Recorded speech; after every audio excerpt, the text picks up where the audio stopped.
Falar dos 5 sinais e sintomas das arritmias cardíacas, né? E eu vou explicar para você porque o coração e o cérebro eles andam muito juntos, né? E é muito comum no meu consultório, tem um dia que que eu tenho um consultório, obviamente, eu encaminho o paciente para o cardiologista. E muitas das vezes por suspeita de arritmia. Então eu vou explicar para você os sintomas mais comuns que a gente ouve no consultório, suspeita disso, eu acabo encaminhando para o cardiologista, para se você tiver, você procurar também ajuda sobre isso, né? O primeiro sinal mais comum é a palpitação. Estou aqui com o coração para vocês entenderem direitinho, né? Então o coração é essa bomba que bombeia sangue para o corpo inteiro, inclusive para o cérebro 25%, por isso que eles andam tão juntos, né? Então se o coração ele tá batendo em um ritmo diferente do que você está habitualmente, sentir, você sente uma sensação estranha. E de um modo geral o paciente refere isso como palpitação. Ah, como o coração tivesse com um ritmo diferente, coração muito acelerado, né? E muitas vezes o paciente que tem a palpitação, ele tem uma arritmia. Normalmente o paciente tem palpitação, é uma coisa transitória.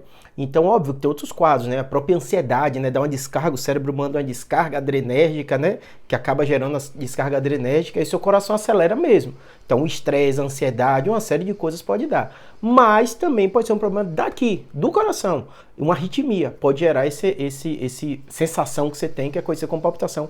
A mais comum disparadamente para a gente pensar, né? Segundo sintoma muito comum que o paciente refere às vezes e a gente suspeita de uma arritmia é a síncope ou desmaio. E o que acontece? Por que o neuro fala tanto disso? Porque obviamente todo mundo tem uma síncope, tem um desmaio, fica preocupado de ser o quê? Uma epilepsia.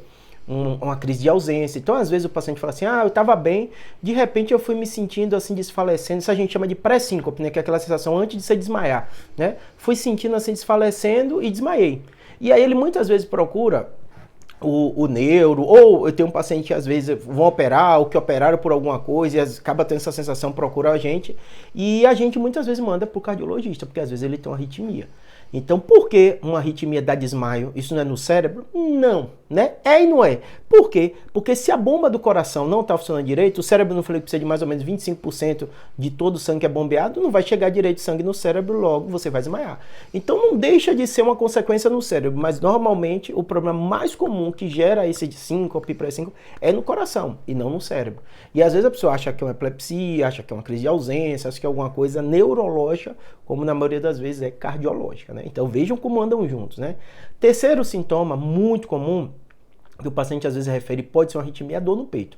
Óbvio que quando todo mundo pensa dor de peito, todo mundo vai pensar em infarto, nessas coisas, mas vira e mexe, o paciente tem outras doenças, inclusive arritmia, que faz com que a bomba do coração não bata direito e pode levar assim a uma dor no peito, né? Porque o sangue não chega direito, uma série de coisas.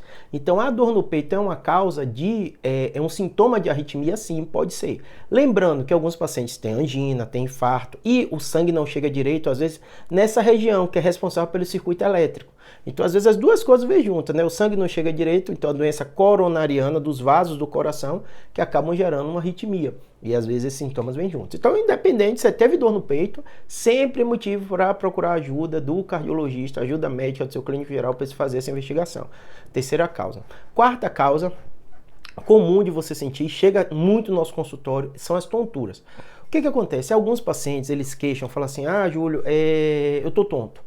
Óbvio que tem muitas causas neurológicas, eu tô cheio de vídeo aqui falando sobre isso para vocês, né? Tontura. Até transtorno de ansiedade, eu falo que é uma das causas mais comuns que às vezes chega no consultório um paciente, sei lá, que diz que operou um tumor, que tem alguma doença, tá super bem, mas de repente ele começa a sentir tontura e você fica, será que é causa do tumor dele que eu operei, mas tá tudo bem? Ou é por causa de um transtorno de ansiedade? Pode ser transtorno de ansiedade, mas as arritmias também.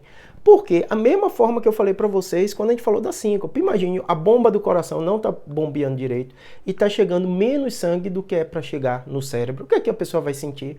Às vezes tontura. Pode ter lá o desmaio, a síncope, quando é algo mais intenso. Às vezes quando esse sangue que não chega direito não é tão importante, acaba dando justamente esse sintoma, né?